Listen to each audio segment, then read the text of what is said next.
now tuned in to the cold, hard truth. Cayman's #1 hard-hitting live podcast show, where we feature some straightforward conversations on political, social, and celebrity news and all things happening in the Cayman Islands and around the world. This show was created to give the people a voice and a means of being involved and informed without any filters. Sometimes it gets crazy, but we always keep it real. We bring you the tea, piping hot, so grab your favorite beverage and join the conversation via WhatsApp at 324-1612. Email tips at CaymanMarlRoad.com. Now, here's your host, Sandy Hill, broadcasting live from the beautiful Cayman Islands.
Wake up this morning. Good morning, everyone.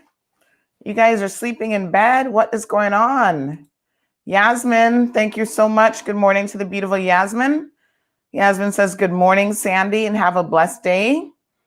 Olivia is here. Good morning to you, Olivia.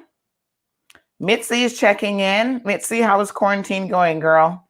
Are you almost there? Tell us how far you have gotten in your quarantine journey. Brandon is here for it. But I think most of you are hiding out. Like, I'm wondering, where is everybody? What is going on? Winter is upon us, in case you haven't noticed. Cayman's winter, it's like, brr, A little cold out there, folks. A little bit cold out there.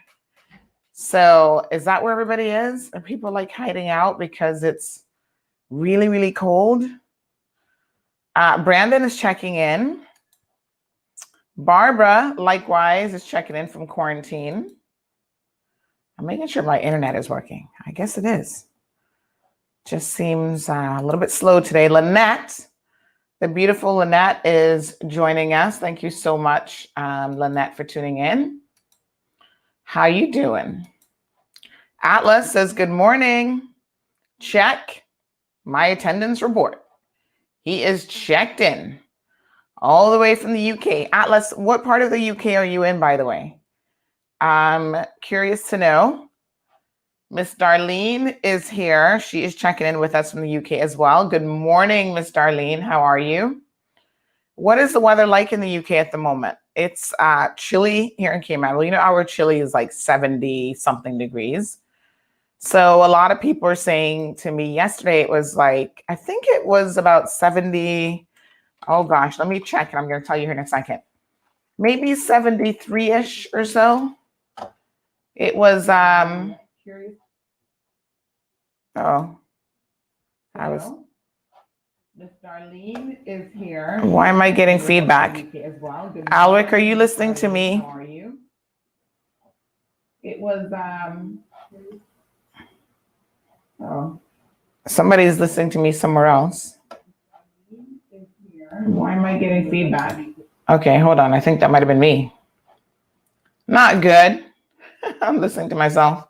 And you know, there's a delay. There is a slight delay from what I say and versus what you guys hear. I think that's just how Facebook is. So yes, let's get it. Let's get it. Lots going on, but like I said, the cool weather is on everybody's mind. Good morning, Miss Carol. Thank you so much. Carol is here every single day, practically. I appreciate Carol participating. Dawn, hi, Dawn. How you doing? Shernette, thank you. The beautiful Shernette is here. Darlene says she's in Leeds and it's 4 degrees Celsius today. What is that in Fahrenheit? I never know. Let me do like a little conversion. Celsius to Fahrenheit. Let me check and see what that is. So 4 degrees Celsius is 32.9 degrees Fahrenheit. Brr, now that's cold. Atlas says he's in Hampshire and it's 48 degrees Fahrenheit there at the moment. So a little bit warmer, but not much. Hi, Cassidy. How you doing? Cassidy, I like that picture. I like the curls. And Jake, not Jake from State Farm, just our Jake, is tuning in. Now, I don't know why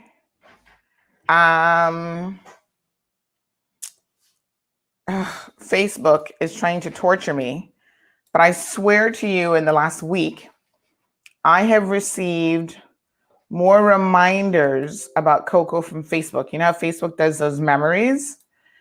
And today, another one is up from December the 10th of 2010. That was 10 years ago. And I'm going to show you what Facebook is reminding me of, because every single day this week, I'm not even exaggerating, Facebook has been pulling up memories and they've all been like from 10 years ago or whatever with my little Coco. And as you guys know, I had her over 10 years. And she might have been the most photographed dog in Cayman. I'm not sure, but I have a lot of pictures of her.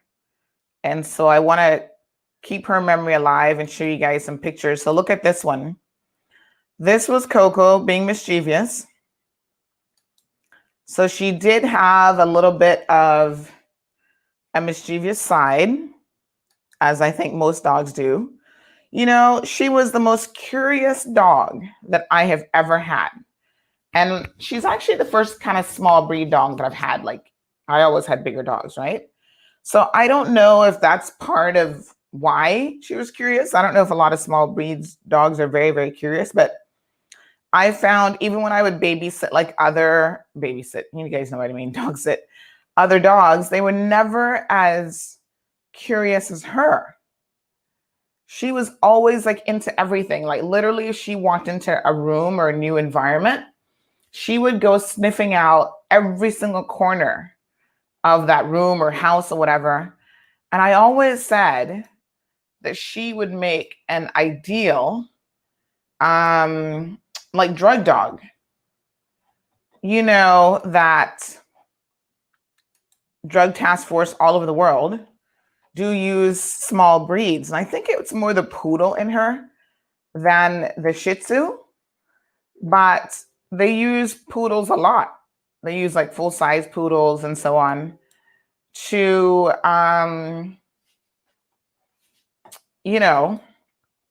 help them sniff out things that shouldn't be there.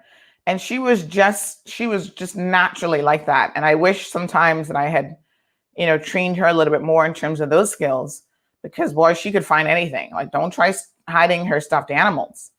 She could find them. And so this was her in my old apartment before I actually remodeled.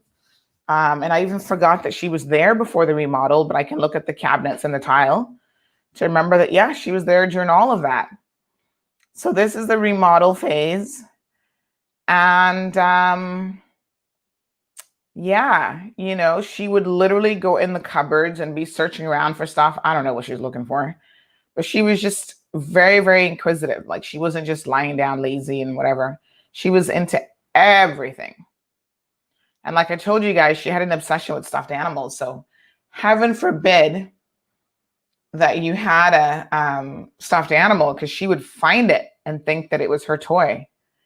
So thanks, Facebook, for all of the memories. And I am saving like a lot of the photos and stuff. And of course, I'm compiling a little Coco album to just keep everything in. 10 years is over 10 years is a long time with a lot of memories. And there's just so many of them, to be honest. There was one with her in the bathtub. So I can't remember why she got in the bathtub, but she did one day. Like, she just jumped into the bathtub. So there she is. She just did a lot of funny things. She really did. She just had a very full personality. So, over 10 years is a long time. We have a lot of memories and apparently a lot of photos as well. Oh my gosh. I probably have thousands of photos of Coco. And do you know that Coco actually did? I'm going to share this one with you. I'm trying to find the full one of these, because Coco actually did a photo shoot. Look at her. She was a little model in her younger day. She actually did a photo shoot with, oh my gosh, Yvonne. Was it Yvonne? No. It's my cousin, actually. She's a MacField, but she's also a photographer. Her first name escapes me right now. But one day she just approached me not long after I had Coco, and she's like, Coco is such a beautiful dog. Would you like to do a photo shoot? And I said, yes, of course. And Coco was awesome. I mean, we got all sorts of poses. We did it, I believe it was at Cayman Bay. And we went to different locations at Cayman Bay. And Coco just had a blast. So this is one, that little beach area at Cayman Bay. This is her. She had outfit changes and everything. We had a fun day with Coco. I told you guys she wasn't really that keen on on putting on outfits, but sometimes she tolerated it. And so there are photos, like I said, that date back. I don't know how far Facebook allows me to go back in my photos, but 10 years ago for sure. It was at least 10 years ago that we did that photo shoot. So there's a cute little picture of Coco. When it's all said and done, folks, all you have are the memories, right? And I'm so thankful that in this day and age, we have the ability to have technology available to us to be able to take photos in the moment and to preserve those memories. You can imagine 100 years ago when photography was not readily available to people, and what that meant. Like I said to you guys, I know last week we were talking about the one guy in Trinidad at the funeral home who was sitting down outside the funeral home, and we think, ooh, that's weird, that's disrespectful. But the truth of the matter is, 100 years ago, that's what they used to do. I don't know. I mean, they would actually sit them up and take photos of the dead because there was no other opportunity to take photos of people. It wasn't something that, you could easily do. Everybody didn't have a phone camera back then, obviously. And so the one opportunity that you could splurge, if you could afford it, was at the time of burial, at the time of their death. And so during the wake, when people would come and visit the family and, the bodies were laying in wait or whatever they call it, the person could be seen, obviously, by others, but they were also photographed. And sometimes it is my understanding that they were actually photographed with the living, like they would pose them and take family photos at that time. So Sai says that it is 50 degrees in Naples, Florida. And of course, that's why we are having 70-something degree weather. Because yes, it is cold in Florida. I miss Florida sometimes. Tampa used to get even colder. Like Tampa would drop. I remember growing up in Tampa, folks, and it would literally drop in the teens, like 12, 13 degrees sometimes. And you still had to get up and go to school, and you had to bundle up, and you had your regular clothes on, sweater, jacket on top of that. My aunt was like from the old school. So I used to have my London Fog jacket. That was like a really good brand of jacket. And of course, you'd have your jacket coming all the way down to practically your knees to give you as much protection as possible. And then you just layer up. You'd wear tights, and underneath or on top of the tights, another pair of pants, corduroy. Anybody remember these things from back in the day? And then whenever there was a cold snap in Florida, the number one concern, other than the homeless people, of course, because they were going to be in a predicament, shelters would open for them to be able to get inside. But the next big consideration was the citrus, because Florida is a big citrus farming state. So they were always extremely concerned about the citrus.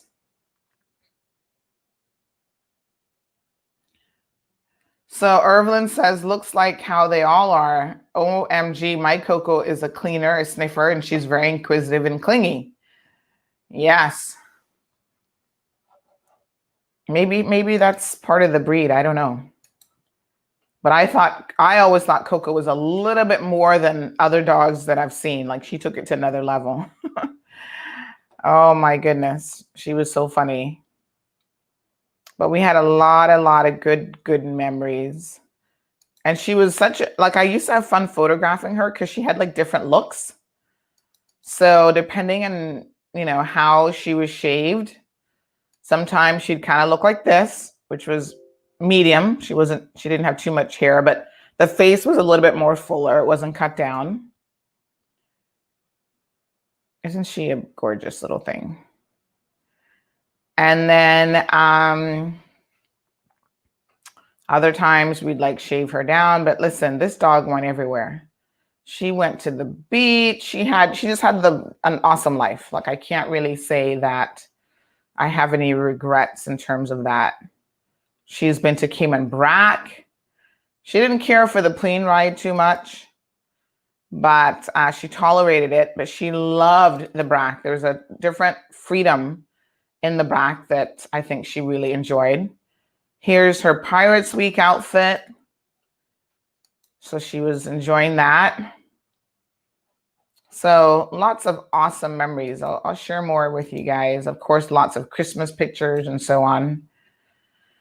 Good morning, Larry from New York. He says it is 34 degrees in New York. Whoa. Yikes. Darlene is asking about Gigi. You know what, Darlene? I want to show you guys this video. I don't want to cry this morning, but you've got to see this video because this video is so indicative of the relationship that the two of them had. And she misses her a lot. She seems to be feeling a little bit better this week. Even at school, they said she's not as out of sorts and upset. But let me show you this video clip with Coco and Gigi. And this would have been, oh gosh, at least a year ago. Probably more, given the way that Gigi's speaking. She was probably maybe 2 in this one. Hold on one second. Let me just see if I can find it. So yeah, she, like I said, it's difficult explaining death, obviously, to a child, a 4-year-old child. I think she understood in the moment when we told her, because her immediate response was to cry, and she knew that, okay, this isn't good news. But then a few minutes later, she's like, well, when is she coming back from heaven? So they still don't quite understand how final it is, right? But look at this. Hello? You love Coco? Yeah. Aww. Coco loves you too. Coco is such a sweet doggy. Yeah. I love Coco. Coco, do you love me? Dad, I love me. Coco?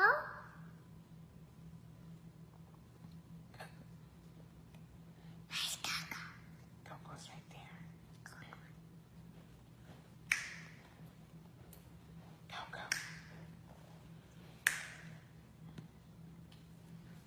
Gentle. Gentle. Yes, be gentle with Coco. Nice. I love Coco. Aw, you're so sweet.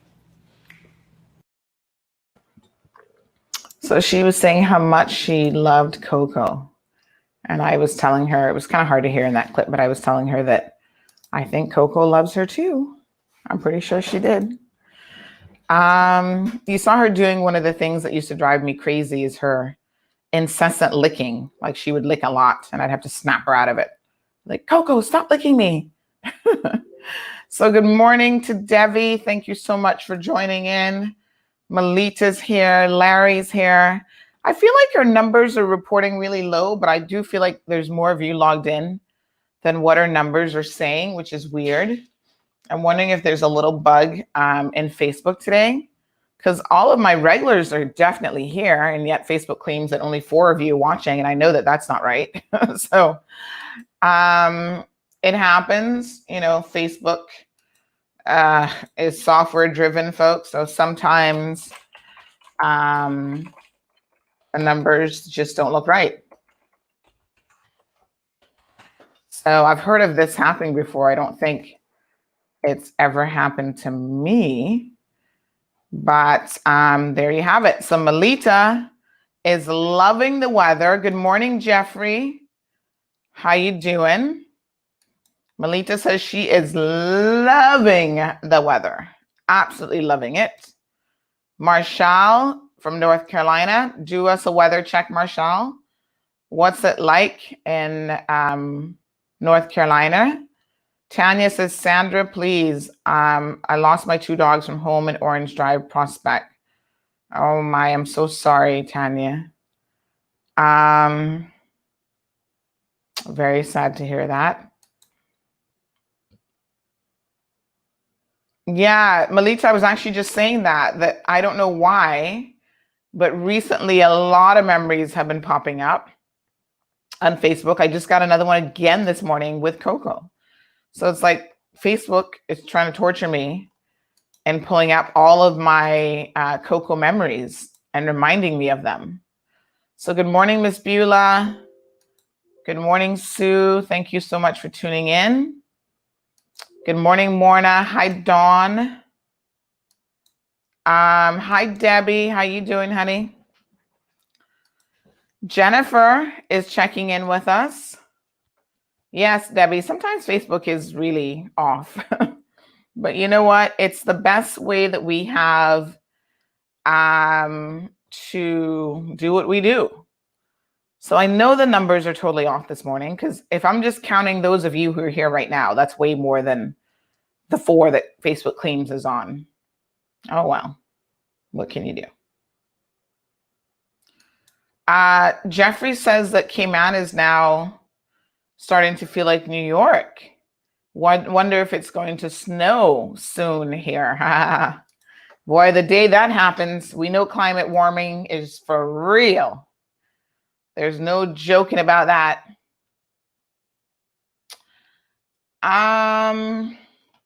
So we do have Alric joining us. We're going to bring Alric into the conversation.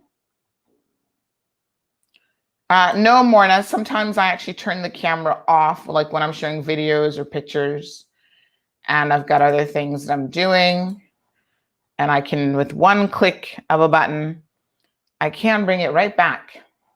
So you're not seeing my live face, but bam, there you go. And then I can go bam, and it's gone again. So yeah, I've got that little picture there. I can switch between that one and a little emoji. But sometimes I turn it off if I'm kind of doing something else here, so that you guys don't get distracted by those things. So do you guys remember the video of the girl talking about Sakyamata? That was, when was that? That was, let me tell you now, a week ago.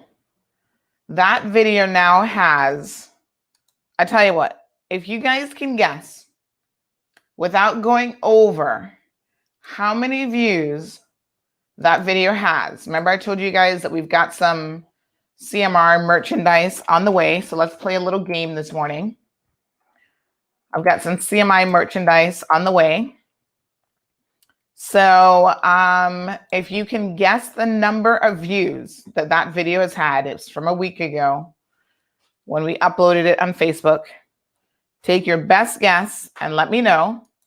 And you will be the first person to receive a new mug when the inventory is on island. So let's play a little bit of guessing game here. We're going to bring Alric into it.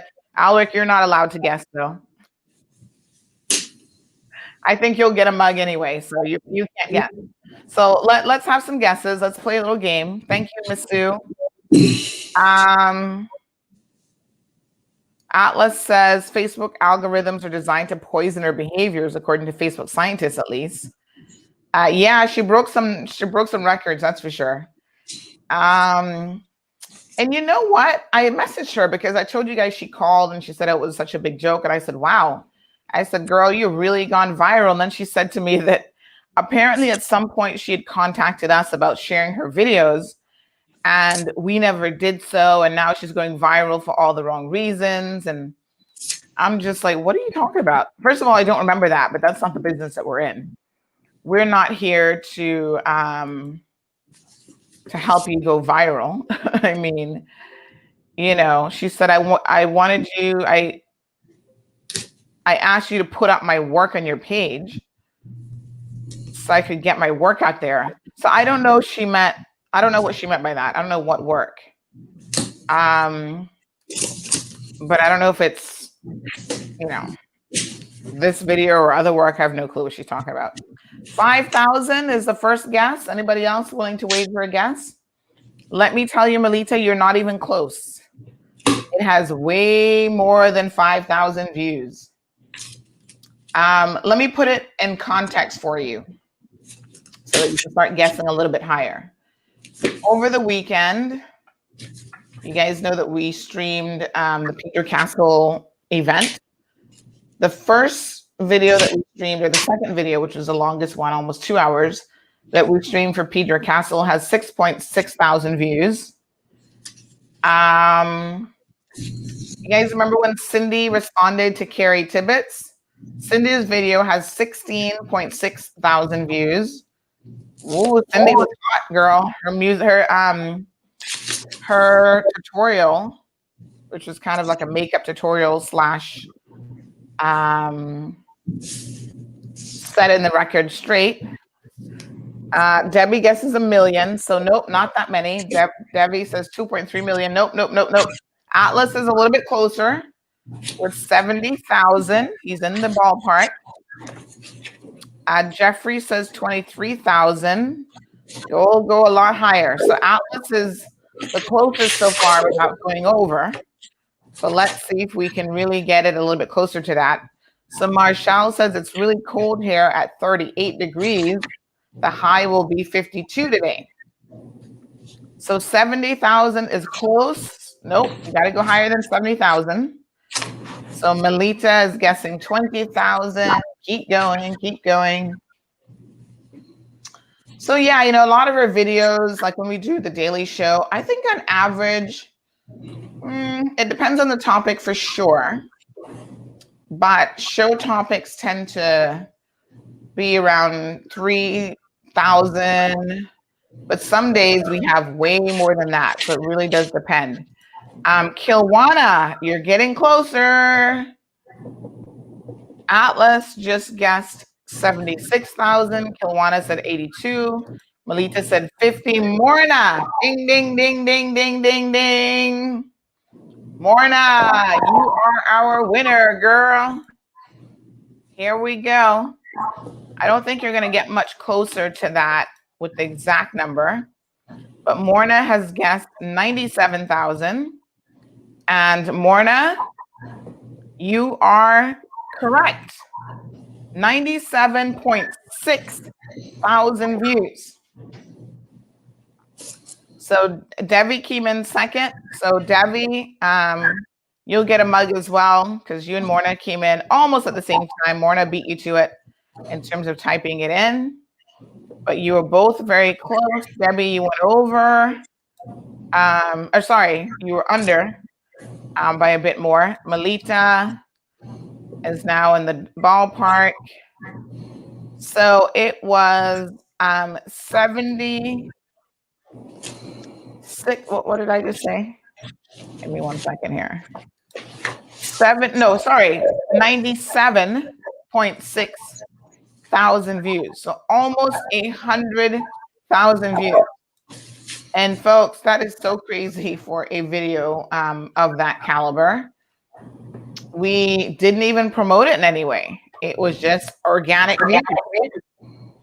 So a lot of people were very, very interested in what she said.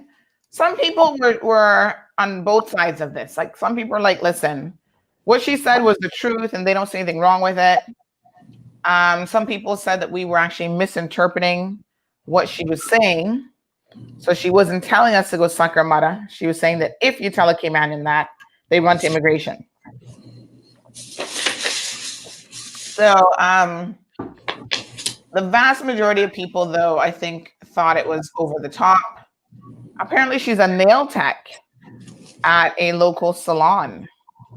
So let's hope that this has allowed her to get some customers and maybe there's something good that comes out of this. But, you know, I said to her in my messages, I said, you know, the irony of it is you don't get to control what goes viral. So I think it's just a reminder of, you know, what happens and what goes on. Like you don't get to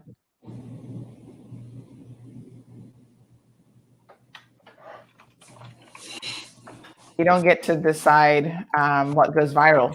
I had a parent this morning message me about their child being in some video clip with, it says 2 girls arguing. I don't know if they meant fighting because I've received some fight videos, which I've not yet even looked at, that are really disturbing. Alric, good morning to you. How are you? Good morning. Good. Let's talk about these kids fighting in school, Alric. We talked about it when it first came to our attention that it was a very serious problem. And we certainly made some suggestions to government, to the minister, and the ministry. They have by and large not addressed the topic at all. And there's some people saying, well, what do you want them to do? And I think there are things that they can do, and we've made some concrete suggestions, but their lack of response makes me wonder how much they actually care. Do you remember when you were in school, Alric? Now I know we might be taking a step back here, but when you were in school, was this a thing? Like kids fighting all the time? Did you guys have 10, 15 fights in a day? Or some kids said it was like upwards of 20 something that week. Is that the norm? What's going on here? I went to Kim Allen's high school. Of course, there were fights, but not 10 fights a day or 20 fights a day. It sounds like there's some kind of fight club in the high school these days. But Yeah. when I was in high school, we didn't have that issue. But I think I noticed you mentioned that it has been brought to the attention of the government. But one of the things that Keyman suffers from is mental issues, and what we found is when it comes to healthcare, the things that are most frequent are things like anxiety, depression. Those things are very frequent. But when you look at what's actually available in terms of healthcare coverage for those things, we find that what's available is actually very low. So when you look at your coverage for someone who has constant anxiety or depression, it's actually very low. So you have to wonder how much we have in place, how much public money are we setting aside to deal with the most prevalent issues. So anxiety, depression are the most frequent issues, yet we don't have sufficient coverage. I want to say that because we need to start looking at what the root causes are. So instead of just blaming parents all the time, or blaming teachers all the time, or blaming someone else, we need to start looking at the root issues. And one of the issues is that we don't have sufficient coverage under normal healthcare policies to help people come out of those mentally damaging situations. I mean, for sure, I agree that there needs to be more supportive services available for both the children and the parents. And of course, I think part of that as well is parents have to be willing to take advantage of those services, because I often hear that children don't want to take medication if they need it, or go to counseling and avail themselves of other services, because in their household, they come from a household where those things are shunned, they're looked down upon, and the people in the household don't understand. So I think it's always difficult when you're dealing with mental health issues, and people around you don't understand, and as a result of that, you don't have the support of your family, because there's nothing more important for a teenager than having support, and having the support of their loved ones and people around them to get them through the growing pains of adolescency, and all that comes with that, and bullying and harassment and all the other things that some of our children are having to deal with. So how, in your mind, as a representative, could you assist in this process, in terms of, just trying to not only inform people of what is available, because I do feel like there's some things available and people don't seem to really know a whole lot about it. So number one, how do you spread the word about existing services?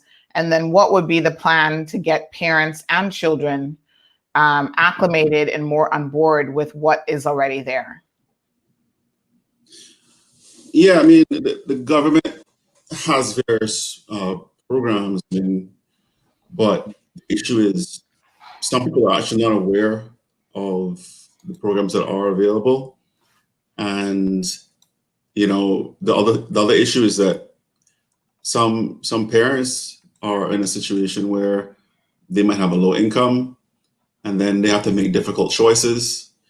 So their healthcare coverage doesn't cover fully what they need to get better from a healthcare perspective, and they would have to pay out of their pocket for the rest of the cost of the care. The issue there is some parents have to make the choice between paying for that real additional healthcare costs and paying for their other basic needs like food and shelter, rent, their mortgage, etc. So there are very difficult choices that have to be made. So when you talk about solutions, it is not a one sort of prong solution. It's a multi-pronged solution. One of them being healthcare, which I just discussed. Another one being education. Another one being basic access, which is triggered or influenced by level of income and income inequality. So it's a multi prong approach that must be taken. And if I'm involved in government, the way to achieve this is to have constant communication with colleagues in other ministries. So what we find in Cayman a lot is a lot of ministries operate as if they're independent of each other, and they operate in silos. Whereas all those ministries need to be connected. So for example, when you're talking about these children fighting, for example, and we're trying to figure out why. So we're looking at root causes. So the way you involve all the ministries is that you have a ministry that deals with, let's say you have a child in a situation of risk of child abuse. Let's say that's the issue affecting that child, and that's why they're causing disruption in their school. That's why they are in this social grouping in their school to get attention, etc. So a child with a risk of child abuse, how to involve all the ministries? You look at one ministry of health and you say, how can we make the resources available for that child to make sure that they get the proper mental and care related to their well-being? That's one thing. The other thing is, do we need to put that child in a better space, a more safe space, in a foster home, or somewhere else where that child can be safe and therefore be in a better position to recover from the situation that they're in? Then the other thing is, you think about what is the actual income position of that family that might be contributing to certain situations within that family. So you can look at the employment part of one of these ministries and say, is there anything in this ministry that we can do to employ one of their parents or to help them with that process of employment?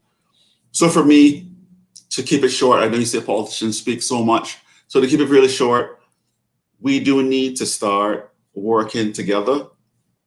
All the ministries have to work together to come to a solution that will complete the whole well-being sort of package for a person.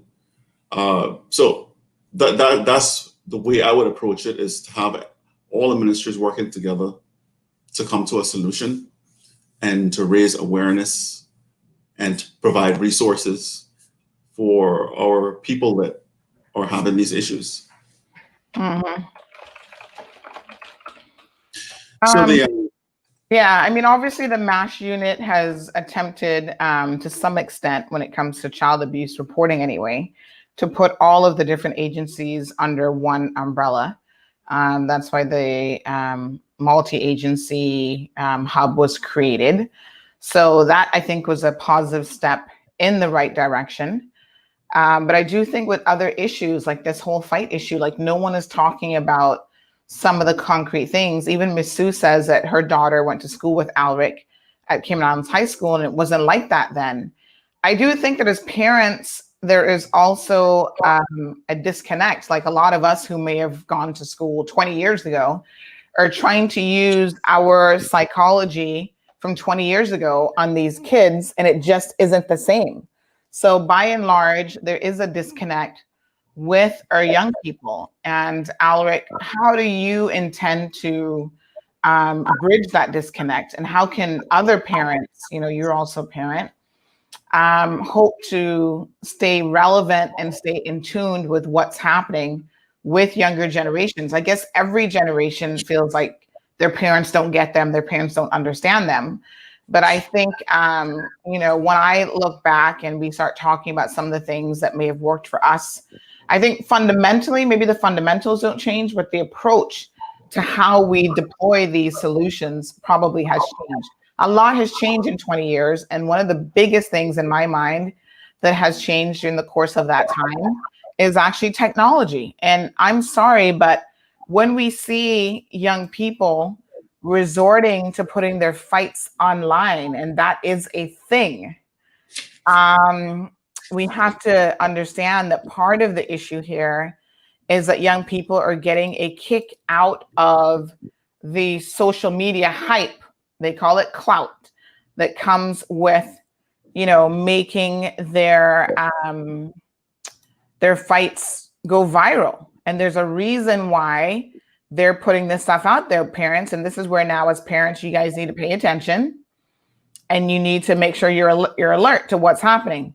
By the way, the winners from today, please remind me, Miss Morna and Devi, when the merch comes in, please remind me that I need to give you guys a mug, okay? Because I'll totally forget. I know I will.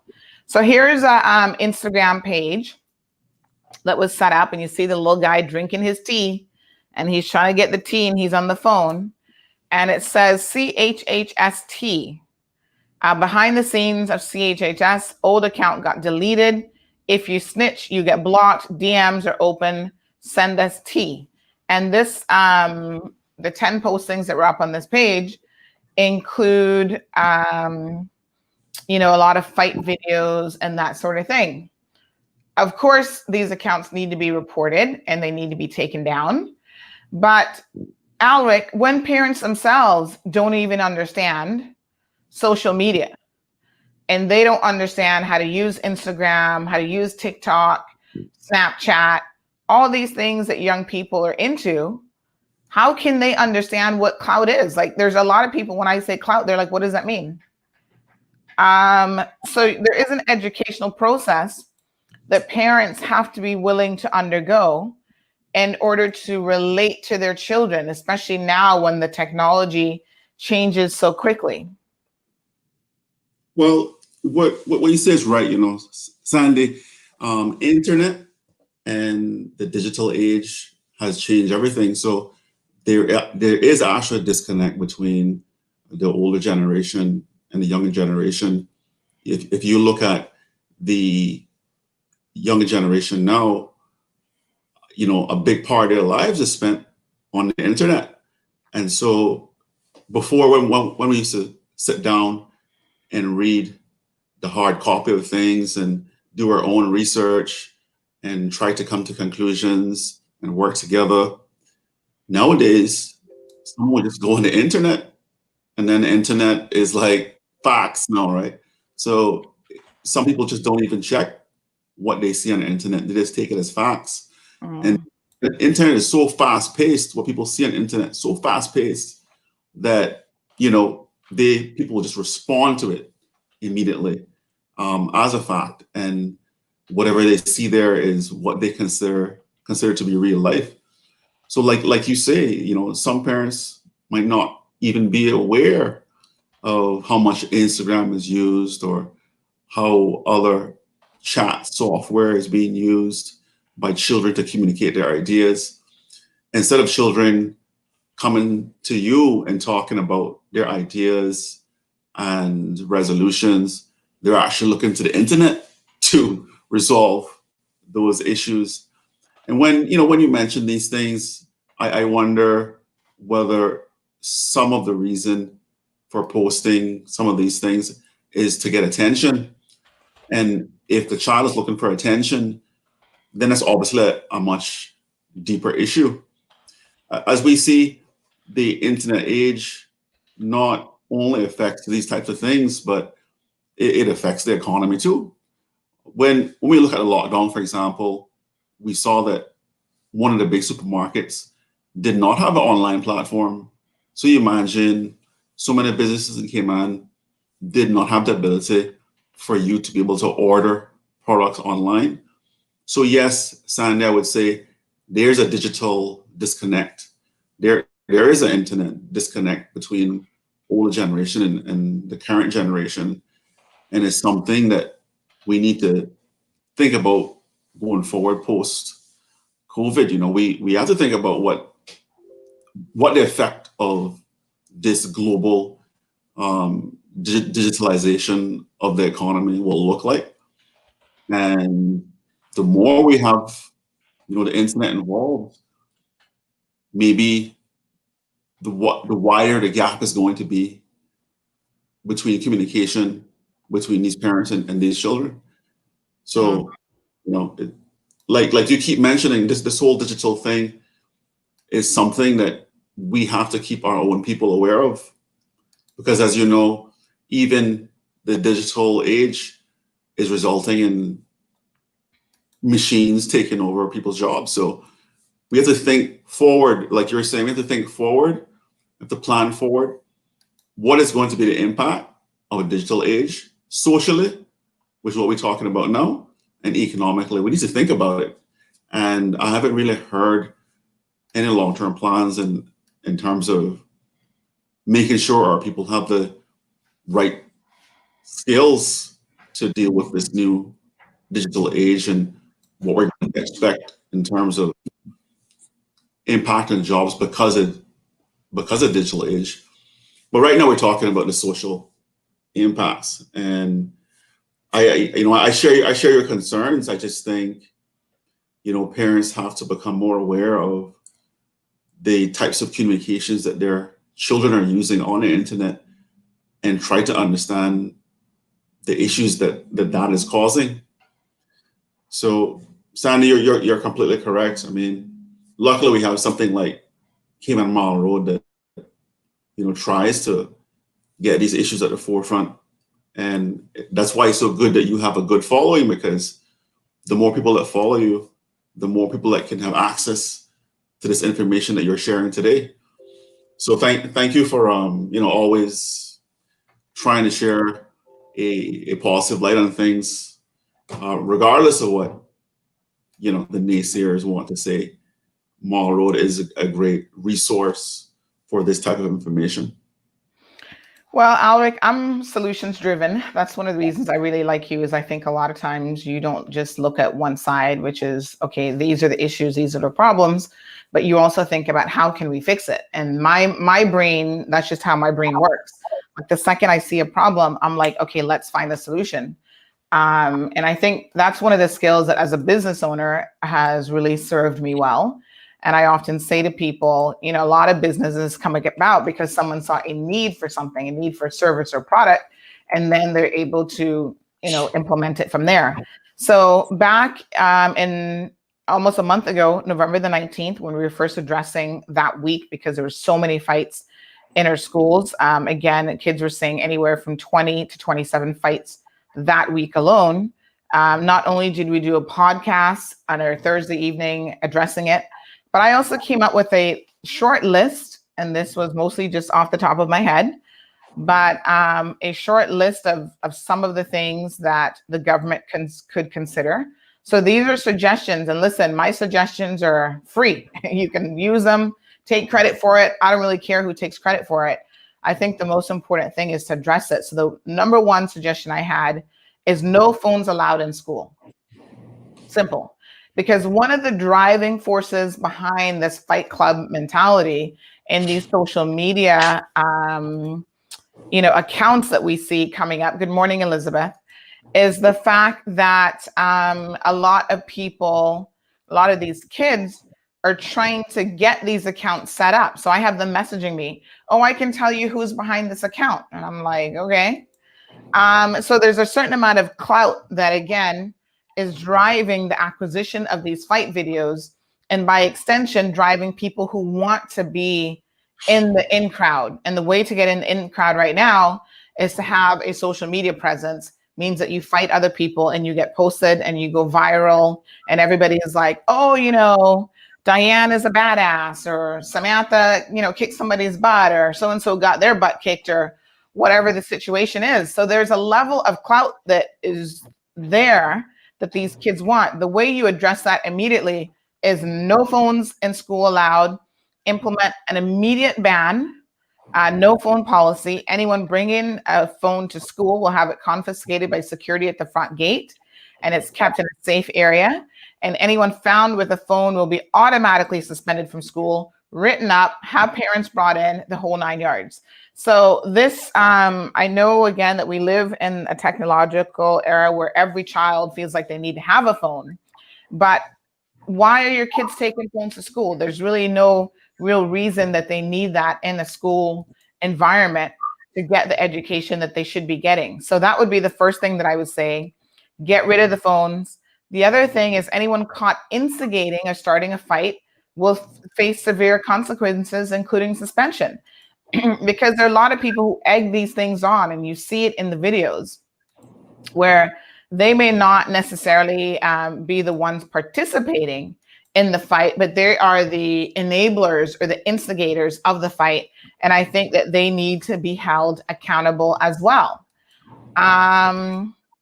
The other one is immediate meeting with all students and parents to get this issue on the table for immediate discussion. I'm surprised that the government has not done that. I have to tell you that one of the, again, someone in their 60s contacted me and said, oh, they had reached out to the ministry and they're going to be praying. They're going to have a prayer meeting for kids. And I'm like, listen, I believe in the power of prayer. And I see nothing wrong with that, but that is your only solution? Like, seriously? It once again shows the disconnect between our school managers, administrators, the people who are running the government, the minister, because I'm sure she thinks she can pray this issue away, and what our children really are enduring and what they're going through. Pray all you want, but we need to be doing more than that. Okay? So that was the only solution that they had at the time, as they said, oh, they had spoken to the minister and they were going to be praying. Prayer is good. Yeah, like I said, I don't care if you pray, but I expected to have a little bit more than that. Enroll all children in conflict resolution and mediation classes. Why not make conflict resolution, mediation, peer counseling a regular part of the ongoing curriculum from middle school and high school? Now, after thinking about this, Alric, I was reminded that at one point some years ago, the government decided, and I think it might have been the PPM government, that it was a good idea to merge the middle school and the high school. And can I tell you, I think that's the worst idea in the world. And I honestly believe that it is one of the contributing factors as to why children are struggling, because you take a 12-year-old and you put them with a 16-year-old, they're not in the same stratosphere in terms of their mental capacity, their emotional, growth or stability. And it's a recipe for disaster. Yeah, we had no issues with the Kim Allen's middle school. We thought it was a good middle ground before you get to high school. So I don't know why that change was made, but definitely the things that you mentioned are good suggestions, especially this idea for mediation and conflict resolution, because when you restrict the phones, that's fine, but if you don't do something like conflict resolution, or do something like improving the healthcare coverage that allows people to address their well-being issues anxiety, depression, etc. So everything has to come together. Exactly. You can punish, but you Mhm. also make sure the resources are surrounding those children to make sure that we can lift them out of that situation. So I totally agree with you. Yep. You know, get away from the culture of just punishing, but Yes. wrap it around with support. Yeah. No, it has to be there. And this is, when we talk about a 360 approach to a lot of our problems, I can't think of any social problems that you can solve with just one thing. Like normally it's a multifaceted approach. The violence in our homes and the violence that our children grow up with as part of their norm is a contributing factor. And so I don't know if our kids are growing up in more violent homes, but I think our society as a whole is more violent. And our children are being exposed to that in the home, on social media, on TV. And there's been a certain amount of normalizing of that violence. And I think that that goes a long way. So even when you have parents, and this is why, I used to be of the opinion that chastising your children with corporal punishment. In other words, whooping them, as Caribbean people would say, get a tamarind switch and whatever. I used to think that those things were okay only because I grew up being exposed to that.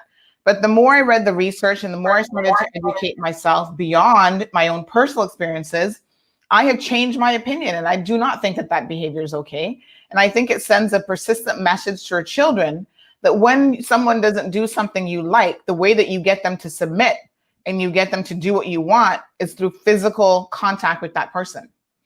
And we can talk about that in the context of, discipline all we want. It just doesn't even make any logical sense when you really try to break it down. And a lot of us say, oh, well, my mommy whipped my butt and look, nothing's wrong with me. I'm okay.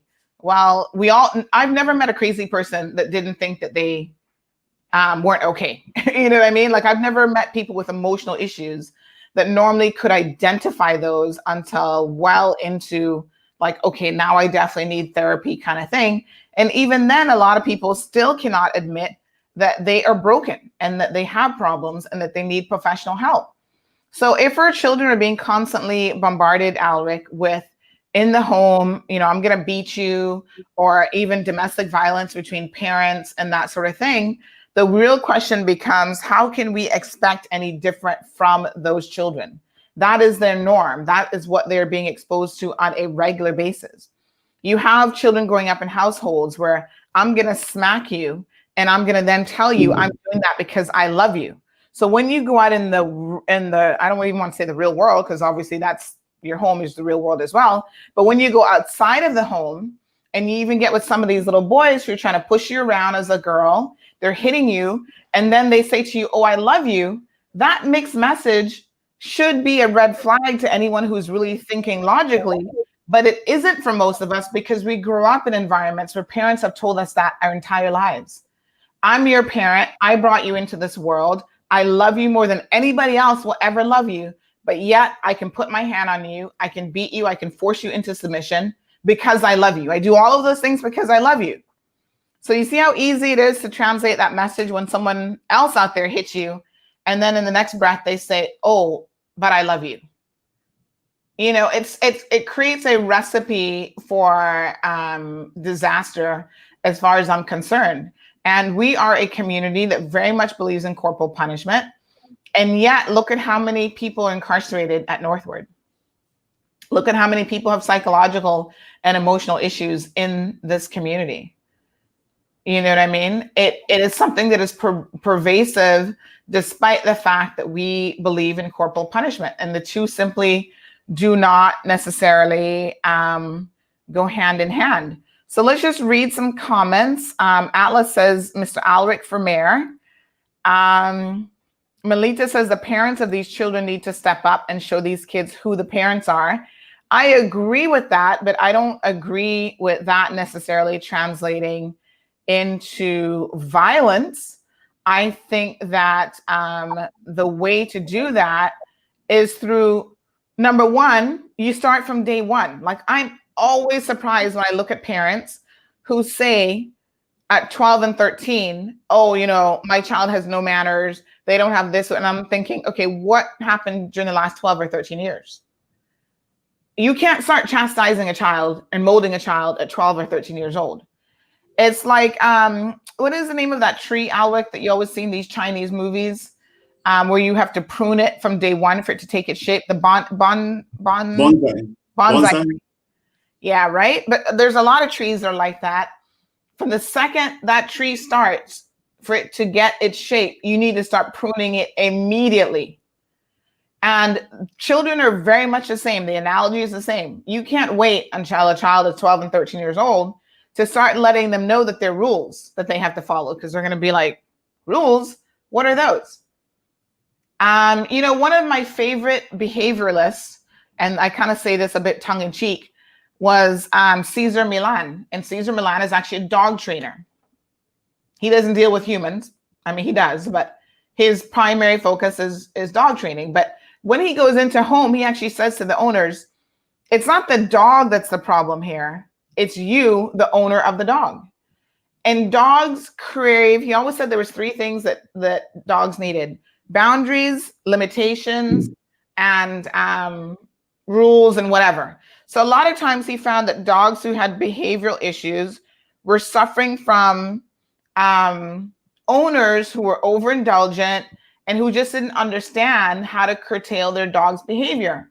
And I think children are the exact same way. Children need boundaries, rules, structure. And when they grow up in homes and they don't have any of that, it becomes difficult, like I said, once they're a teenager, to try to all of a sudden put those things in place. And it just doesn't work. So listen, I have a 4-year-old. I'm not trying to say that I'm parent of the year, sorry, or anything of the sort. Every single day is a learning experience. And every single moment of the day, like every time I say, no, you have to do this, you have to do that. And listen, children have a way of wearing you down. Okay. This is why I feel especially, I take my hats off to single parent homes, because I don't know how they do it. Because honestly, there are times that, sorry, I was just putting in some eye drops in my eye. There are times that I need reinforcement as a parent. Like, I'm going to say, no, Gianna, you can't do this. And my no has no effect on her. Daddy says no. All of a sudden it's like, okay, now we're going to take it a little bit more seriously. And children know the weakest link in the family. So I happen to be the weakest link with her, but I still recognize the importance of consistency with the messages that we're sending her. So it's not like, oh, we can just tell her, okay, these are the things that you must do in life once or twice, and she's going to understand it. Number one, you have to live by example, because your children will question you, even at the earliest of ages. Oh, but mommy, you says I can't do this, but I see you doing it. Why is that? And then you have to explain to them. So consistency in your own behavior, the messages that you're sending to your children, the things that you're exposing them to, because I do feel like a lot of us as parents overexpose our children to the wrong things, whether that is the stuff that they watch on TV, the people that they're surrounded by. There's so many factors that impact children before they are strong enough and have a strong enough personality to really make some sensible and sound decisions. So every single time I give her something and she doesn't say thank you, I'm going to pull it back. What are you supposed to say? Thank you. And that could be 50 times for the day. And like I said, as a parent, it wears you out, but you have really got to be on it in order to be sending your children the right message. Alric, one of the things that I noticed having my daughter is that my own manners were not in check as much as they needed to be. And this was kind of weird, because I was saying to her, okay, you need to say thank you, yes, ma'am, whatever. But she was picking up on how I would say things. So I'd be like, yeah, or whatever. Just even the way that I respond to like my husband, if he says, ask me a question, I'd be like, yeah. And then I hear her as she's starting to talk, responding to people in the same way. And I'm like, you know where she's getting that from? That's me. That is me. And so sometimes we're not conscious of our own behavior, the things that we say, how we respond to people. And when we see it mirrored, because that's what they're doing, this is actually in the world of training, this is an actual technique. It's called mirroring. And it's one of the things that people utilize in human interaction. When you're trying to develop rapport with someone, there's a number of different things that you can do. And one of the things that you can do is to mirror their behavior. So we naturally as humans do that to a certain extent anyway. Alric, you might have noticed if you're hanging out with a certain friend and that person tends to be more animated, all of a sudden when you hang out with them, you're more animated. If you hang out with your Jamaican colleagues, what happens? The Jamaican, accent comes out. If you're hanging out with hardcore Caymanians, you're a little bit different around those people versus if you're hanging out with your British friends or whatever. So that in part is explained by the concept of mirroring. I'm going to give you guys a little bit of lesson here today. I know you're not in one of my classes, but this is some of the things that we talk about in professional development. So when you're trying to develop rapport with people, you can consciously deploy the technique of mirroring behavior. What happens, however, as human beings and children in particular, they will mirror bad behavior. And that is a problem because you do not want to mirror negative or bad behavior. But our children are a reflection of who we are. So I agree with Melita about the parents needing to step up. Yes, how you define what stepping up means is what I'd be interested to hear, Melita, because I do not necessarily believe that stepping up means only one thing, which is what Caribbean people focus on. Oh, I'm going to beat you. That's not stepping up. In fact, in my mind, that is stepping down. The easiest thing in the world to do, Alric and Melita, Debbie, Atlas, everybody else out there, is to hit someone and to force them physically to do what you want. That is easy, especially when you're talking about a child who is one, fragment of your size. It's easy to grab them by the arm and it's easy to tell them, this is what I want you to do and to force it on them. What is more challenging is to sit down, have a conversation with that child and try to figure out what's going on. Why are you having a tantrum? And you know what? Let me just say this as well. In terms of parenting techniques, have you ever been really pissed off in the middle of a fight? Have you ever had a fight, Alric? Be honest. Have you ever had a fight with somebody? I'm sure we've had a lot of arguments with a lot of people in the past, but okay, Sandy, you're hitting the nail right on the head. You know why? Because you're talking about, one of the things you're talking about is what people accept as cultural norms in the Caribbean and in Cayman. That's one thing you're saying. And the other big thing you're saying is structure.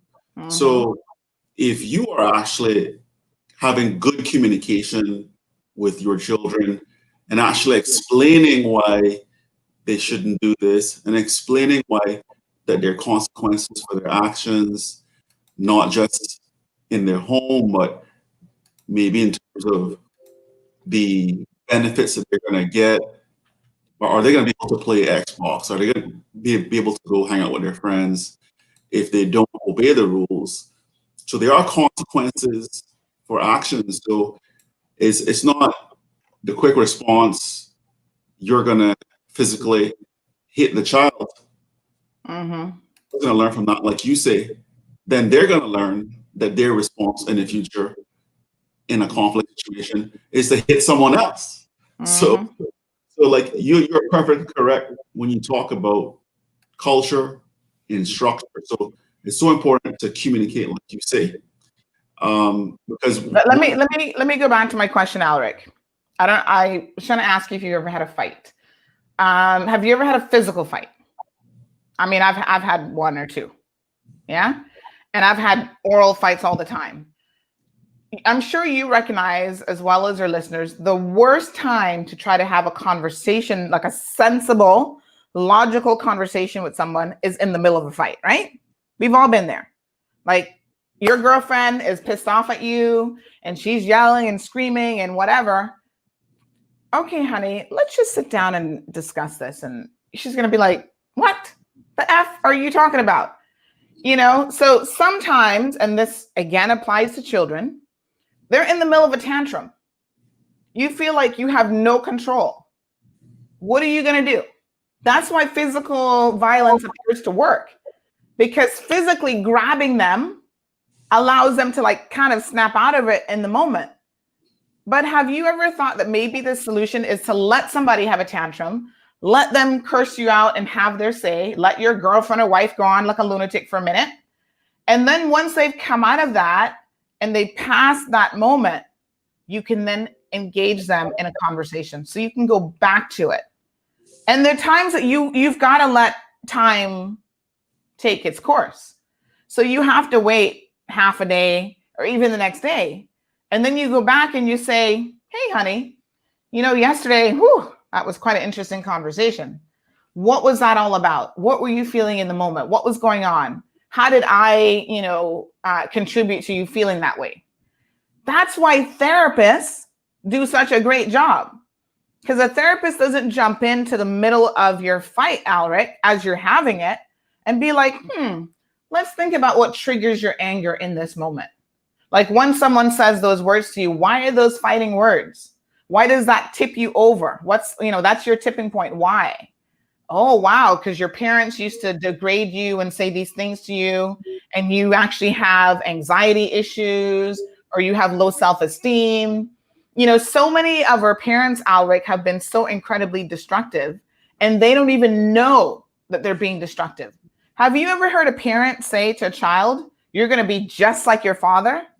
That ain't no freaking compliment. That's an insult. And you don't think children know that you're insulting both the father and the child? Oh, you're going to be just like him. You're going to be no good. And it's like, why do you say that to children? Why do you tear a child down and then think that you can build them up with corporal punishment and physical violence? To me, it just doesn't make any logical sense. The way that you build people and you build character is through love, consistency. Yes, rules, regulation, boundaries are all important, and children actually crave those things. They need structure. But that structure doesn't correlate, in my mind, to physical violence. There's so many other ways. And one of the key things that I find is, yes, if my daughter's having a tantrum or a moment, sometimes I just walk away and leave her. And then you'll see her coming after me like, oh, why did you leave me? And I said, maybe you just needed a moment by yourself. I don't try to allow her behavior to dictate what my behavior is going to be. And when I tell you it's hard, when she's in the moment, of course you're getting upset and you're getting agitated, and you have to learn how to control it. And the other thing that's critical, if you want to speak in those moments, Alric, this is a time now, this is one of those key lessons again. The time that you do not mirror someone's behavior is during a bad episode. So you do not say anything that will agitate the person further or escalate the situation. So controlling your tone of voice, controlling your body language, you being in absolute control of the situation is really, really critical. I think back to a couple instances, for example, when people have come at me with an immense degree of anger and stupidity. Even recently, this woman, Thelma Ross, shows up at my front door. She's cursing and going on like a lunatic. And I've got the video footage, folks. I am cool as a cucumber. Because what would I have achieved? She's coming at me with anger, ignorance, the whole works. Had I responding in kind to her, I think all of you know that one of us would have been Fairbanks. Because that's just where those types of things go. She's yelling, screaming, cursing, and you start to mirror that behavior and act in the exact same way. What's the outcome? The outcome is you escalate the argument even more. It doesn't resolve anything. And I think that that's important for us to remember, even with our children. So Atlas has a question for you, Alric. He wants to know, how are you going to address community issues? Well, he says, would Mr. Alric address community issues individually, by individual, or find collective solutions like a one hat fits all? I don't think there's no one size fits all or one hat fits all solution. One of the things that we need to think of going forward is setting targets. And we always hear about economic targets, but do you realize that we never really hear much about social targets or healthcare targets We don't hear about the things that can actually improve our well-being. So for me, instead of looking at the individual and trying to solve each individual situation, we need to have a robust system where people can go and access the treatment that they need and the care that they need and the health care that is required to lift them out of their situation. So by having a structure in place and access in place, then people can address their individual situations. To take the other approach and to go person by person, that's much more difficult. What I think works better is to have that infrastructure where people can have access to the care that they need. And as I mentioned earlier, one of the issues that we have with healthcare is that not everyone has the proper coverage to afford the care they need. When you talk about anxiety, depression, people acting out, those are deep-rooted things that people need care and attention for. But if you can't afford it, then you can't use it. So that's why I talk about having different targets going forward that include what you're talking about now, the social target, the healthcare target. Things that we learned during the lockdown is that some people didn't have access to healthcare. So people that had anxiety, that had depression, they didn't have the money to be able to afford the care and attention that they needed. So to answer Atlas's question, definitely there's no one size fits all or one fits all solution. It's about the infrastructure and the attention that we pay to the health target, the social target. We can't just talk about the economic target and how much money your country is going to make. Money is going to solve your problem. What's going to solve your problem is a proper leadership that focuses on the social target, the healthcare target, the economic target, and environmental target. You know, one of the things coming out of COVID is we're not out of it yet. But one of the things that that you know we see, for example, overall in the economy, we see a negative trend in terms of freedom of the press. We see negative trend in terms of judicial and court independence.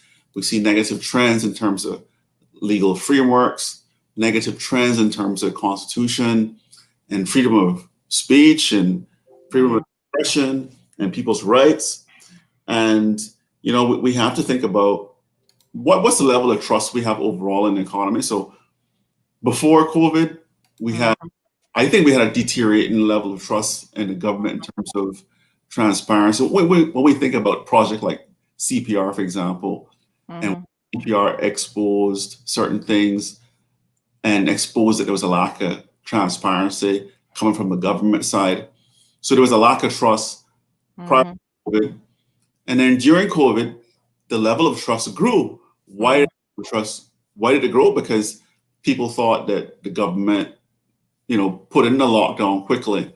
And so the government protected us and kept us safe. So the level of trust during COVID grew.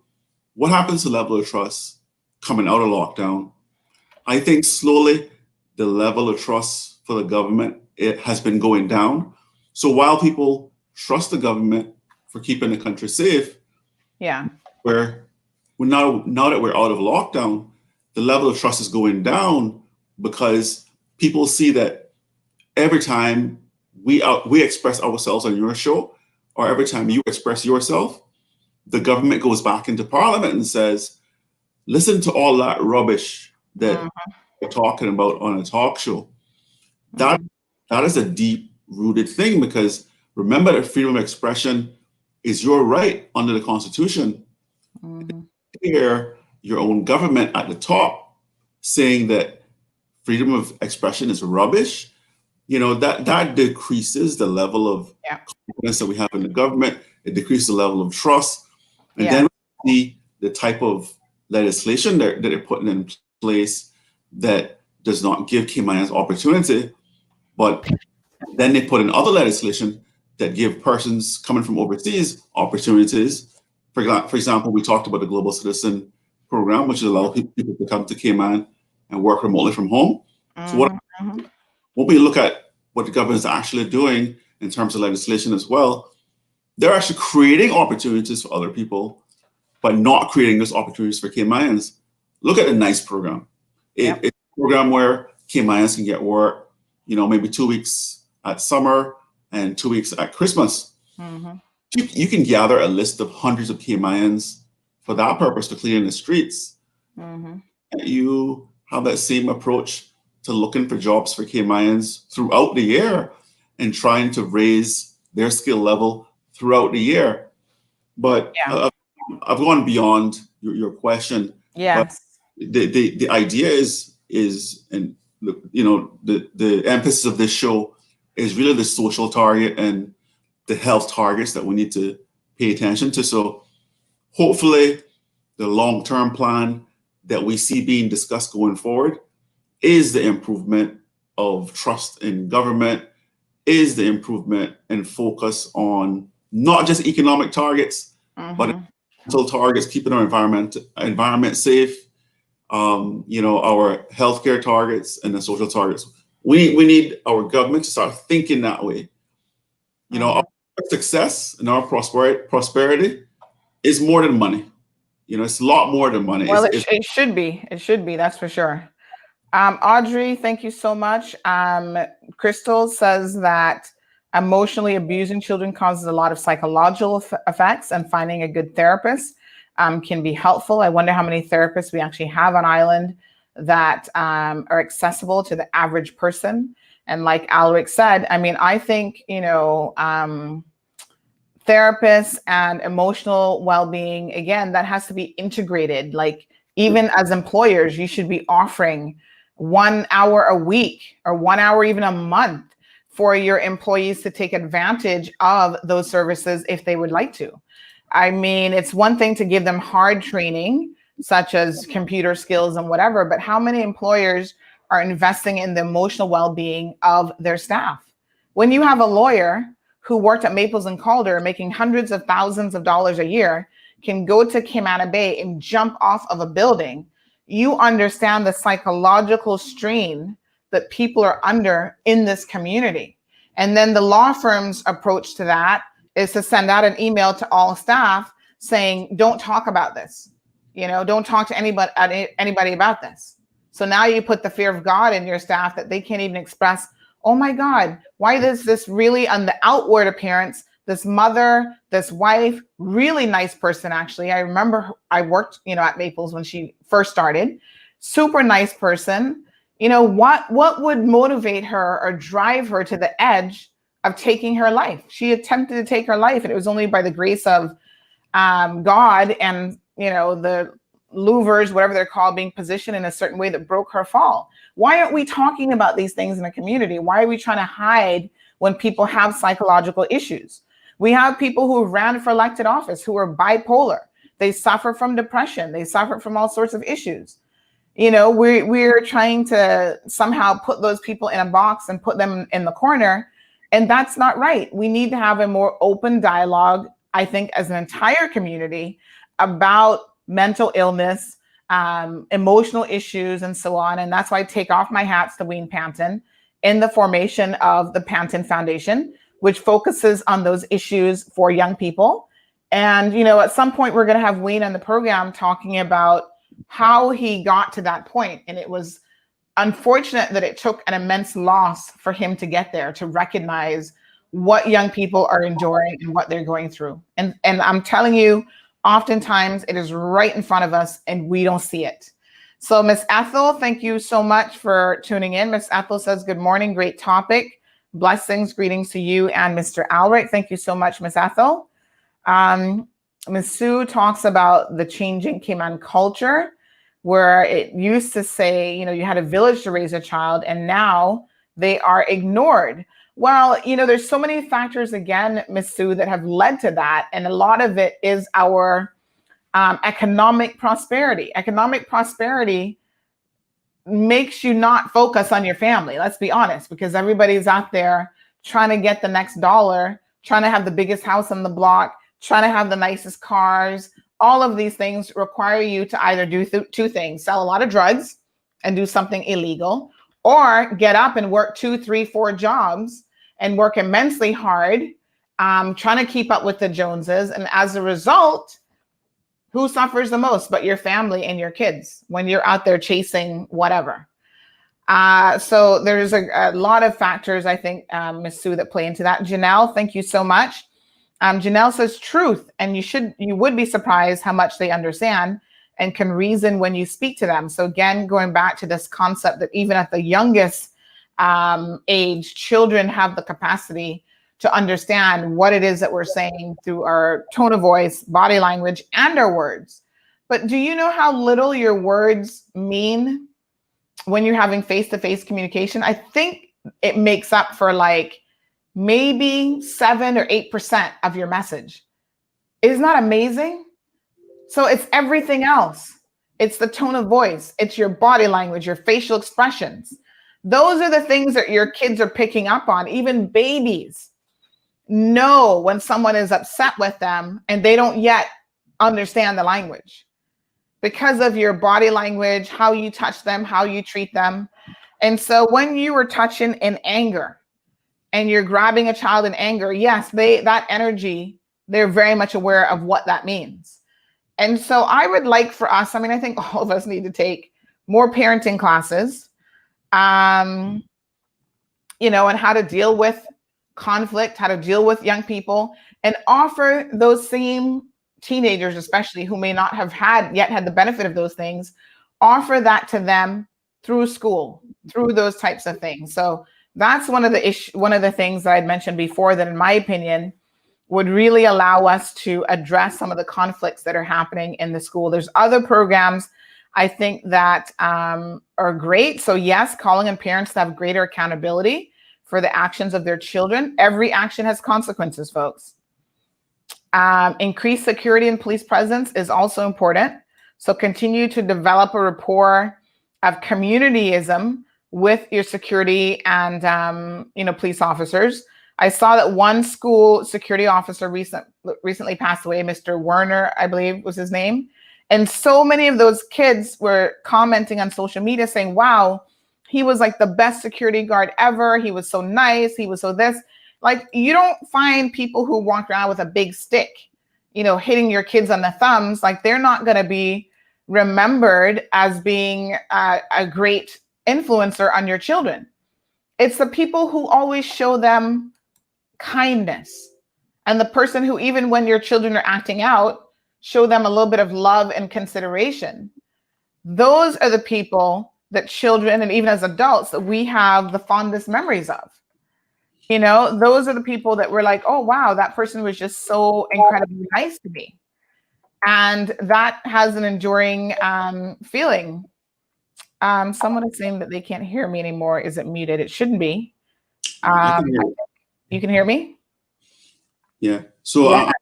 Maybe Bailey, I probably can't hear this, but maybe just refresh your stream. Like I said, something is going on weird with Facebook today. I don't really know what it is, but so Janelle, thank you so much. I know Janelle has 2 young children, a little boy and a little girl. And, I'm hoping that as we move through from one generation to the next, we can kind of get these messages across. So Melita says, letting her kids know that they're not permitted by us as parents to do what they're doing without consequences. Absolutely. The best message that you can tell your children is that every single action in life has consequences. Everything. Recently I had someone kind of come at me sideways about, you put up a story. I was actually a guest lecturer at an online course, a master's course that some kids are taking, some young people. And this person said, well, Cayman Mall Road hurt my family and we needed to go to therapy because you had put up something about my sister supposedly committing suicide. And I couldn't remember all the details because, listen, we have literally done thousands of articles, right? But I started thinking about it. And I'm like, your sister, I do remember we did at least 5 or 6 stories about your sister. And the fact that your sister apparently has no control. You know, we raise young people who are entitled, they feel like they're privileged. And so this is a young lady who had done the most. At one point, she was in the space of 20 or 48 hours. She was actually arrested 2 times. So this person is making these comments, which I thought were interesting, but not entirely honest. Because we didn't actually write a story that said your sister committed suicide. I think she jumped in front of a car or something ridiculous.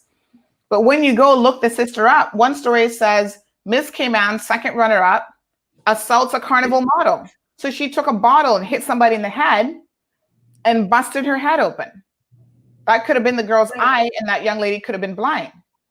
Then another one says how she refused to pay for somebody's car that she had run into. And it was like a year later, and it was a back and forth. She was lying about how she didn't hit the person, you know, because people live in a world of privilege. So, oh, you're Miss Cayman. You're Miss Cayman's sister. We're going to give you a pass.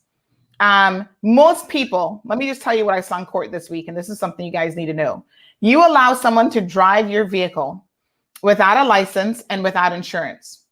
When you get hauled off and you go to court, do you know that the consequences for you is the same as if you were driving without a license and without insurance? So you allow someone to drive your vehicle without insurance, you're going to lose your license. In this case, when I reflected back on it, this Miss Cayman had no repercussions. The charges were not brought against her at all. It was just her sister who obviously had the accident that they had to hold accountable.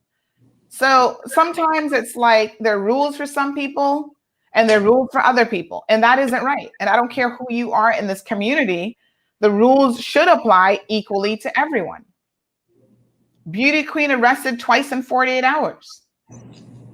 So again, you know, there was an altercation, which included a 3-hour standoff with the police, mashing up the boyfriend's house, his property. And so even as people in this community, when we're trying to be honest, okay, I'm all right up in my business because they posted that my sister has issues. After 5 stories, you don't think your sister has issues? Like, I'm glad the family got psychological help because clearly it was needed. We're not used to people telling us the cold hard truth, folks. And when people try to tell us the cold hard truth, we get upset and we get insulted. And Crystal says here, I respect all freedom of speech. I dislike censorship once the content isn't promoting violence. And I think that maybe that's where, as in the space of news media, where we have been a little bit different, is like we delve in a little bit more into these stories and keep the community abreast of what's happening at all levels, whether it is the beauty queen, whether it is the drunk on the street, you know, or the MLA, who, by the way, protests coming up tomorrow. Make sure you guys know about this. So the MLA who's beating the shit out of women at their workplace, we give this person a pass and think that this is okay because of what? They get to keep their job, their esteemed job as Speaker of the House, and think that nobody should speak out about it. And when you do, oh, you don't get invited to the inaugural changeover from LA to Parliament. That's not going to stop us from speaking out, Mr. Speaker of the House. Honestly, we don't care. What you did was wrong. And if more people in this community actually had the opportunity to see with their own 2 eyes, I saw in court last week, Thursday, by way of the video, you guys would definitely have a very different perspective of the Speaker of the House. It was unprovoked, folks. I know they've been trying to circulate this rumor that this woman deserved what she got and she did something. Listen, this protest is tomorrow on the steps of Parliament, 1 to 3 p.m. It says to wear orange, but if you don't have anything orange, wear whatever you want. Because at the end of the day, your voice, your presence has to be felt to send a message to our representatives that this type of behavior is unacceptable. Alric, what's your take on violence against women? Let me just ask you straight up, because you know this program, we don't pre-plan anything in terms of Alric doesn't get any questions in advance. He doesn't know. I mean, we try to have kind of discussion areas to keep us on track a little bit. So today we were going to talk about, the festive holiday season. We can do that next week, Thursday, folks. We talked about the kids getting in fights. We're going to talk a little bit about some tips and tricks heading into the holiday season. But Alric, when it comes to beating women, abusing women, what is your stance on this, especially as it relates to legislators? I think that we are sending the wrong message in the community when we say that a strong man is a man who's aggressive. When we set that as a tone, we send the wrong message to the entire community. I think that probably also impacts the way that people are actually prosecuted, because what you find is a lot of times when victims end up in court, the victims are actually sometimes treated as if it was their fault. So we have an overall culture that seems to think that it's a cool thing to be aggressive. And when you look at your show this morning talking about the fight clubs in the schools, for example, that is just a reflection of the bigger issue within the country, which is partially due to what people see as acceptable in their culture when it's not actually acceptable to a normal human being. But there are certain things that growing up, we see the aggression in the homes, for example, that you talk about, the parent beating the child without explaining or without actually taking a different avenue. That different avenue is actually, let's sit down and talk about what the issue is. Or if you're in a situation where you feel you're too angry, why don't I just listen? So I'll just spend my time listening to what is bothering you. Mm-hmm. If I feel that responding to you is going to make you more upset, then my job, I feel, is to listen. And after you're done speaking, if I feel like one of my responses is going to make you more angry, I'll just listen and I'll just wait till the person is finished. And if it means that I then have to walk away and approach that person another day, then that's the best approach. Because having a long back and forth, it doesn't really work, because it tends to make the other person more aggressive. The best thing you can do in any situation is to really listen. And if you are in a position to help that person in terms of resources, whether it means that they have to get therapy or get other help, then do that. Try to do that, But just, to answer your question simply, I think that we have set the wrong example as what should be the standard that is accepted in society.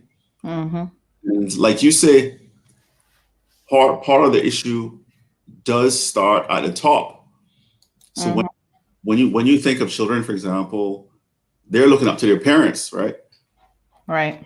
They're looking up to everyone, but one of the primary areas is how their parents are treating them.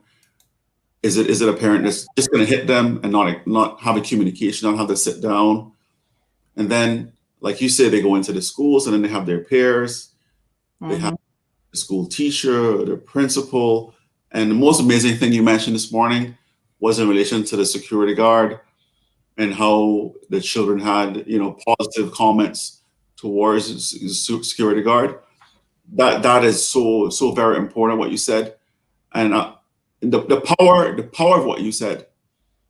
It goes back to how we can improve our education system. I'm not going to go into it, but I just want to emphasize the power of what you said. One of the things about education is it involves a lot of stakeholders. So you have your parents, you have the school principal, you have the teachers, you have the policymakers, you have resources and funding. And the other thing is what you mentioned is the other adults in the school system. So the security guard that encourages children, is kind to children when they're entering the school. You know, the first word they're hearing from him is good morning. You know, how's your family? How's your weekend? That first thing that they hear, for them, that's the only kindness that they probably heard for that entire day. So that is the power of what you said. And if you've watched The Queen's Gambit on Netflix, that's another example. That guy was a janitor. He taught this girl how to play chess. Chess champion.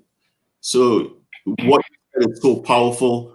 I'm not sure if you realize how powerful what you said is a very powerful statement, having that other person, that other adult in the school system that can actually recognize the issues that are faced with some of the children and can actually add value to that situation. But going back to your main question, definitely, we have set the wrong examples for children and other members of the society to follow. Because if you have rules in place, but then there are no consequences for your actions, then how much value can we actually place in those rules? And then that goes back to what I mentioned earlier about the level of trust and confidence that we had in our government before COVID, during COVID, and now after. Because And one of the things I wanted to say about that, Alric, you said that, you know, confidence went up of the government during COVID. I think that confidence tends to go up when you are in a position of need, when you are relying on someone to fix things and to have all the answers. You know, you want to believe that they know what they're doing, and any little thing they do, you do give them a pat on the back. And I'm not saying that the government hasn't done a lot of good things, but you know, if we really assessed their position, we also know that they made a lot of mistakes. So in early March, we can go back to the dates and everything. They were going to allow a cruise ship on our shore that they knew was turned away from Jamaica. And our minister was sending out public messages to the cruise lines that they were still very much welcome here, when it was obvious that the COVID pandemic was already on these cruise ships and running amok. And that's why our first patient came in as a cruise passenger, because we had not yet made the sensible decision to stop allowing cruise ships, which we know are a petri dish for any sort of infectious outbreak. We had not yet stopped them from coming onto our shores. Even during the COVID lockdown, we had a minister who was incapable of answering any question properly. All he could do was speak in tongues, speak in foreign languages, attack Wendy Ledger, attack the media, not even control his own wife. According to the premier, he has no control over his own wife or family. All of these things. And it's like, yeah, Alden did a decent job. Give him his props. But he was not supported by the Minister of Health. The Minister of Health should have been the one leading the charge. He should have been the one that we were gaining respect for. And yet this dude was talking about the moon and women's fertility and all kind of BS, and a donkey. And Mary riding a donkey in these parables that now, you know, confuse the heck out of us. Even now, post-COVID, we're trying to reopen our borders. Yesterday, it was announced that government is now going to increase security. Why? Well, I'll tell you why. Because what has been in place hasn't been working. And there have been a number of high-profile breaches that have proven that it hasn't been working. And the government themselves, I want to remind you guys, government has never caught anyone breaching the COVID measures. It's been other people that have said, oh, by the way, why is this person out? Why is this person at South Sound Beach when they just got here 2 days ago. So, I think we need to be really, really clear about how successful this situation has been and understand perhaps why it is that as human beings, we're inclined to trust the government when they probably really don't deserve a whole lot of our trust. So Miss Bailey, thank you so much. Bailey says you guys are the best. Everything y'all are saying is 100% on. Miss Sue is just clarifying a previous comment that she made, saying that it was about years ago. Debbie says that she has 3 daughters. She always tells them to do good and think positive, and her daughters are 19, 17, and a 13-year-old. Marshall says the parents who only know to discipline their kids by beating them, that's because that's how they were raised and that's all they know. And I agree with you, Marshall. So because of that, it just continues from one generation to the next. But the bigger question, Marshall, is listen, we all grew up in less than ideal situations.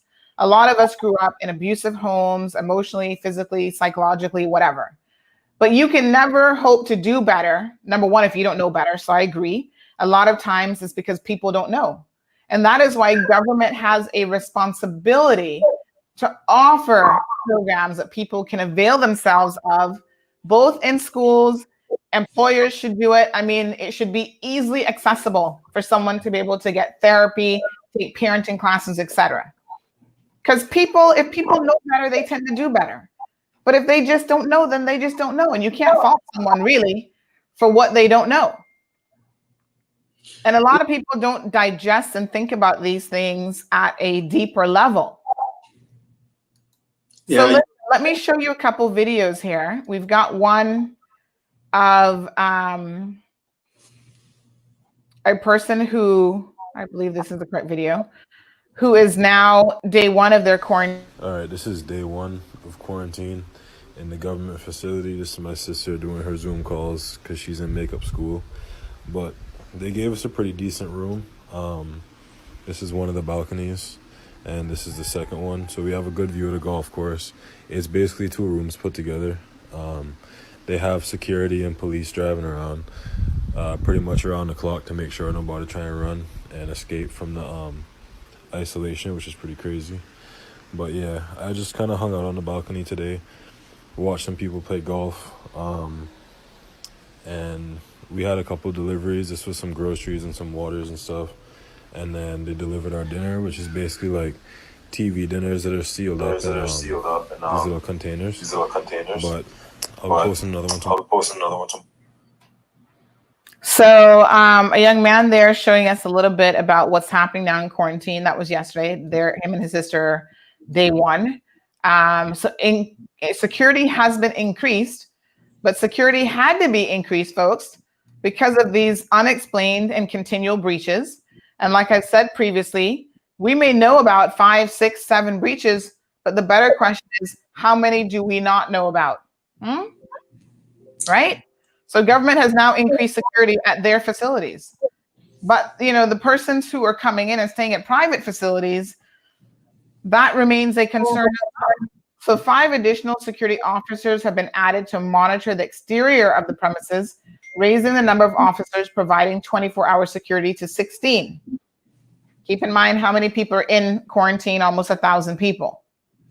Public Health can confirm that this is in relation to the latest isolation breach, that they've undertaken contact tracing. And they said that this person has been tested. Due to confidentiality rights, we cannot share the individual status. But they wanted to reassure the public that in this case, there's no longer a public health concern. Really. They're telling us the public can rest easy, that we will always act promptly and to the highest standard. Well, we can't really rest easy when we see people out and about walking around with 200 other people when they're supposed to be locked up in quarantine. So that doesn't allow anyone to rest easy. Okay, before we wrap up the program today, I wanted to extend my condolences to our friends and family in Cayman Brac. This lovely young lady, Melanie Scott, she was actually a customer of mine at Roque. She has passed away, unfortunately, after a long battle with cancer. Melanie was a teacher at the primary school in Cayman Brac, and I understand that everyone, absolutely everyone, thought that Melanie was an amazing teacher. She always had a love for children, and it showed. And every single parent, in Cayman Brac was fortunate to have a child if they had Miss Mel as a teacher.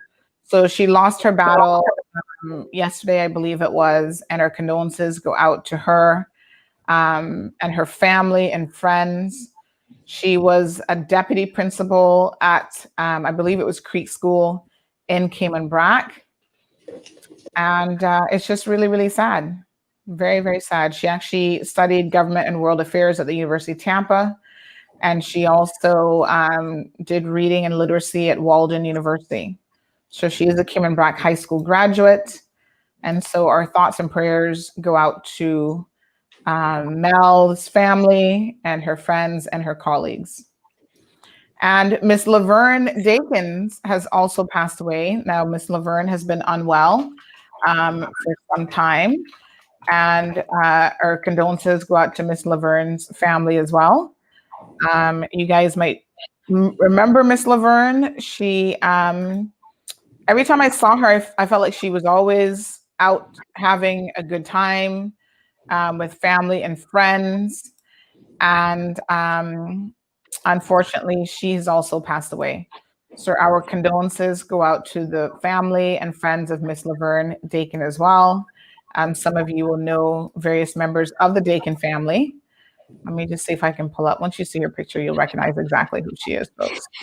So it's sad that, as small as our community is, whenever there's a loss, the entire community feels it.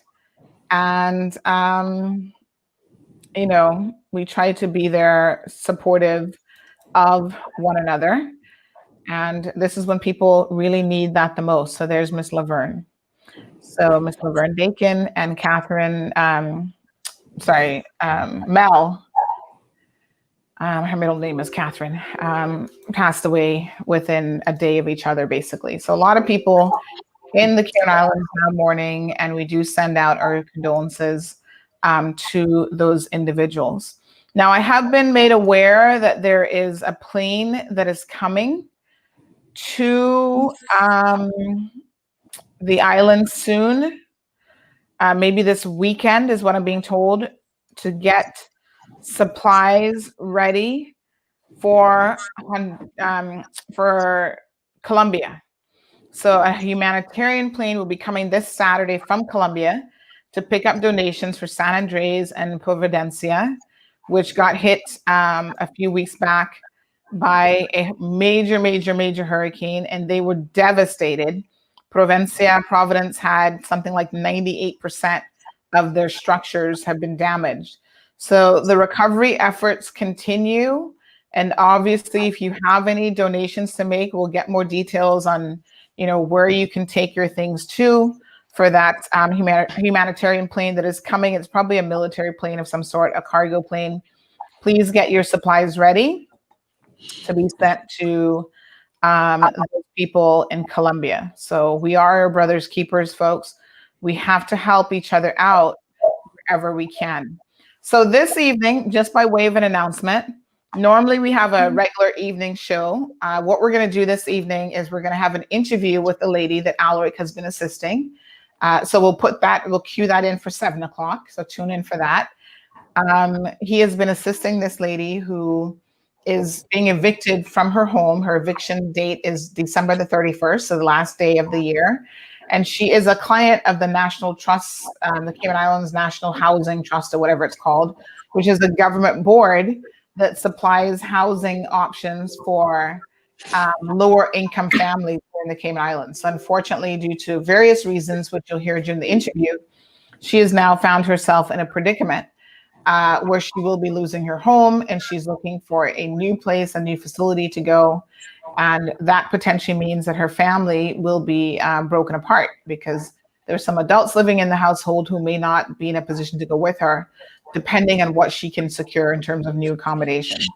So not good for these types of things to be happening, especially during the holiday season. But I want you guys to tune in for that. So please mark your calendars for 7 o'clock this evening, because I think there's a lot of sobering lessons to be learned from the situation that she has found herself in. So Alric, thank you so much for joining us on Thursday. I didn't get to do any of the tech stuff, but maybe I'll discuss some of that tomorrow, because everyone is doing some shopping these days. And I've come across a really interesting article about 10 things that you should never buy on Amazon, which I thought was interesting because I pretty much buy everything on Amazon. So when somebody tells me 10 things you shouldn't buy on Amazon, I'm like, oh, really? And so we can share that with you guys tomorrow. Tomorrow is Friday. Actually, no, I will not be sharing that with you tomorrow, because tomorrow we have 2 guests that are going to be in the studio with us, Teresa Lewis Pitcairn, both attorneys, and Sammy Jackson. And they're going to be talking about the legal services bill and what the issues are that they have found with that legislation, and why they cannot support this current unity government trying to push this legislation through on the people, because there's some real concerns, which we have discussed some of those previously on this program, but I think we need to really bring it home now to you folks. And you need to contact your legislators and tell them that you do not support this bill, because ultimately what this bill will do is it is cutting Caymanians off at the knees. And no government will be prepared to do what they need to do with the legal profession. Put their foot down and support Caymanian attorneys first and foremost.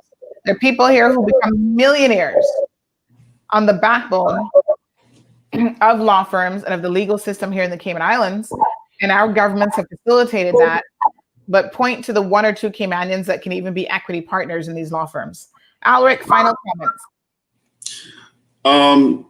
Just quickly on the legal services bill, you're totally correct. One of the reasons I'm running is about policy and having the right policies in place that benefit Cayman as a whole, growing, and Caymanians themselves being a part of the growth process and benefiting.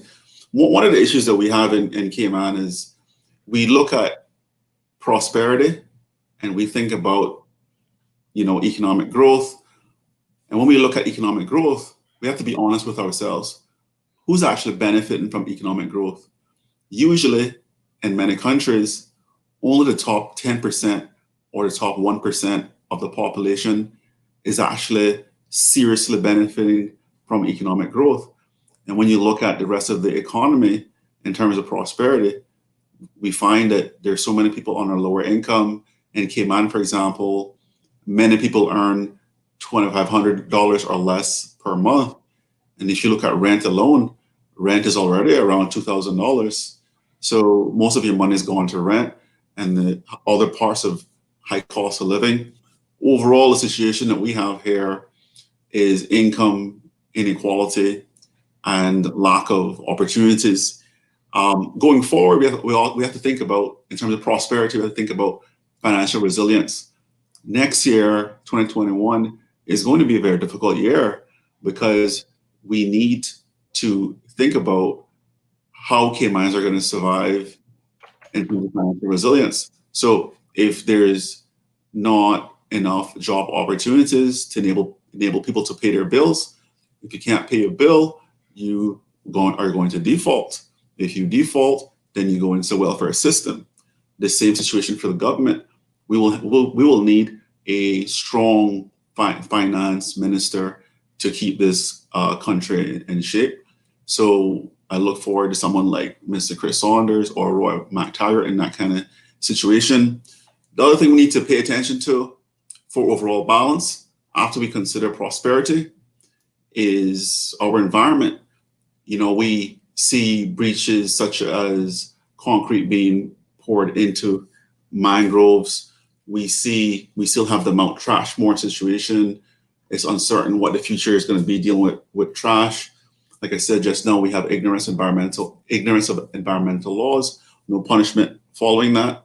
We have these buildings being built close to shorelines. As we can see, some properties lost their beaches. We still have a high level of traffic and therefore pollution. So prosperity, looking at an environment. The next thing is our people, human capital. how are we going to make sure that people have the proper skills in order to reposition themselves in other industries if tourism does not recover properly? What is the plan? What is the plan for education?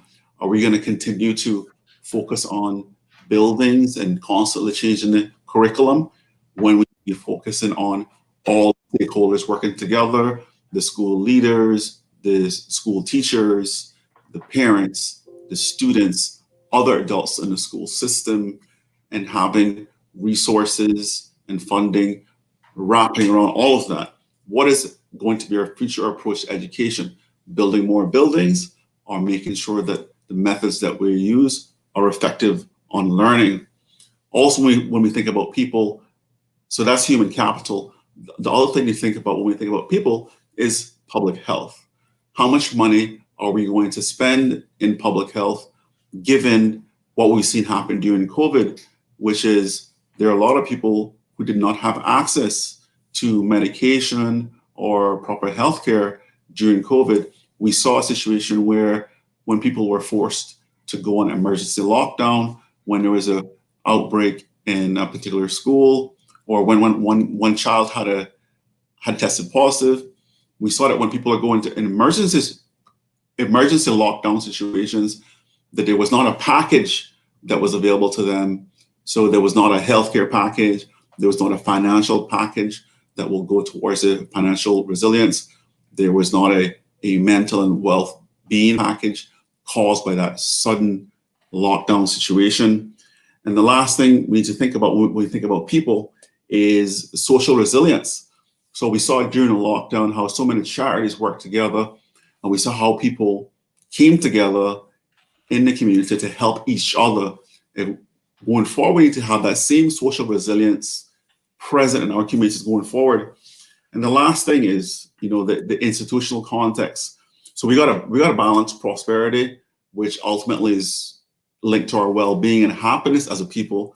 We have to think about our environment. We have to think about our human capital, public health, social resilience. And the last thing we need to think about is overall structure, which is what we call the institutional context.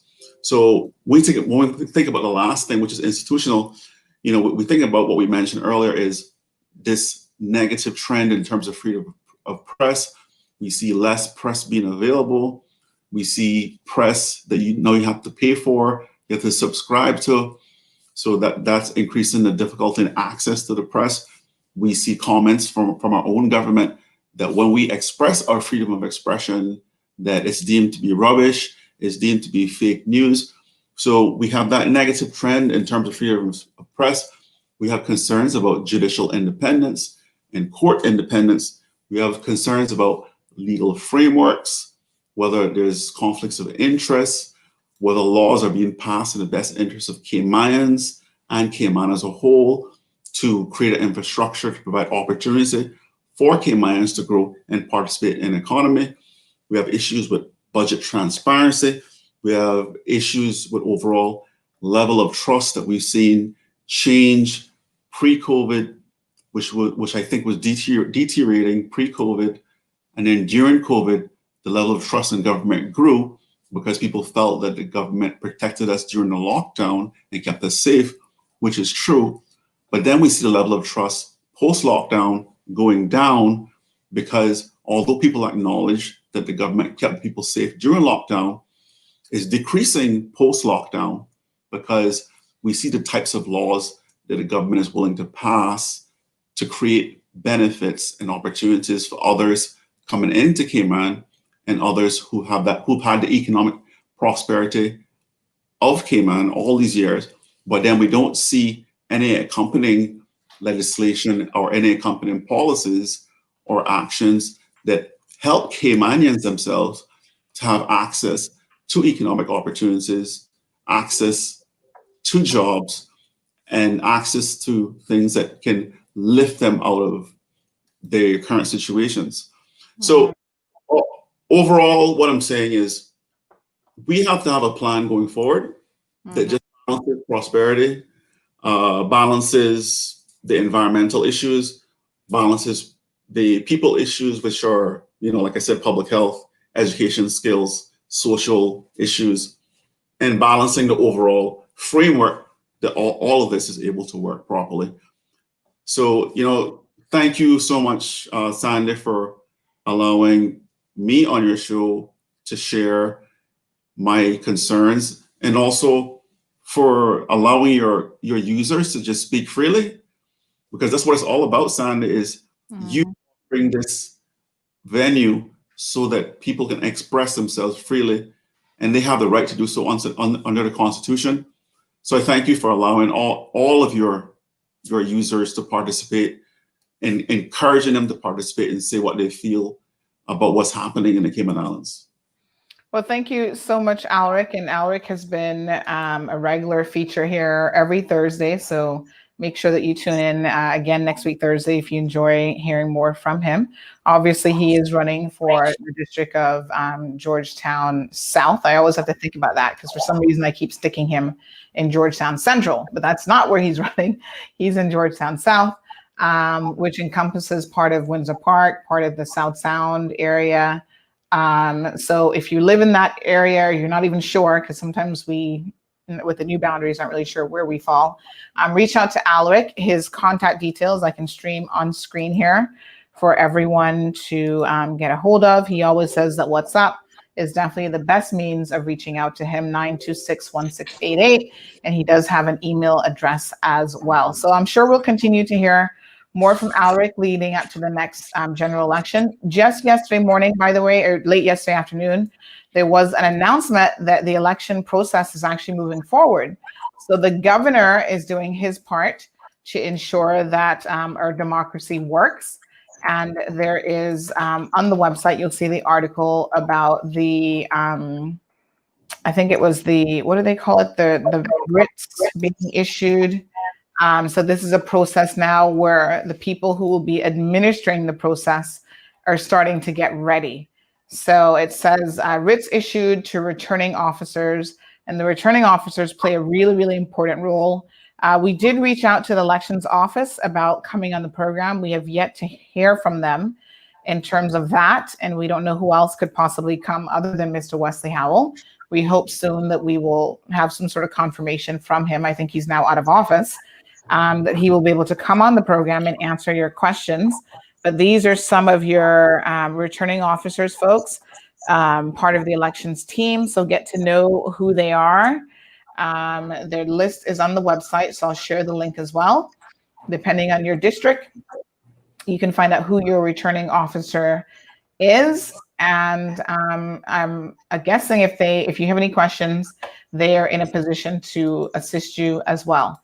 So the first step, folks, is to make sure that you're registered to vote, because if you're not registered to vote, you're basically agreeing with this government that you do not need to have a voice in the process, which they're working very, very hard at to ensure that that is the case. And you should not permit that to happen. We don't know between now and next year, as we get closer to election, what candidates will be making themselves available. So you may have good options coming up, folks. I'm of the opinion that Alric is one of those good options for Georgetown South. And there are other people who will be throwing their ring in the hat that may not have yet shared their intention to do so. And if you want good options, if you want better options than what is in there right now, the first step is you definitely have to be registered to vote. So that's all she wrote, folks. I'm going to leave you with one of my favorite songs. I need to find another song, really, but this one is Find a Way Out. I think the words are just so incredibly powerful. But I also wanted to share, Mr. Charles Whitaker shared this with me this morning, that says the hardest prison to escape is in our own mind. So mental slavery, folks, is a real thing. We have it in our homes. We have it in our communities. Our politicians are trying to mentally enslave us so that we are so beaten down and downtrodden that we do whatever they tell us to do. And you can't have this. You need resilient people. You need strong people. You need mentally, agile people to be able to contribute in any society. So stick with us here in Cayman Mall Road. We'll do our best to bring it to you, folks. Please have a good and enjoyable Thursday. It is December the 10th. And once again, today was supposed to be sentencing day for me, but it has been postponed until next week, Tuesday at this point. So I'll keep you guys updated if that's a go for sure.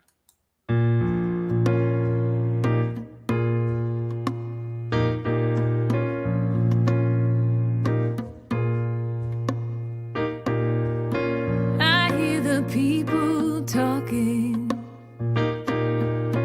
What are they talking about? This world's gone crazy, and I'm trying to find a way out.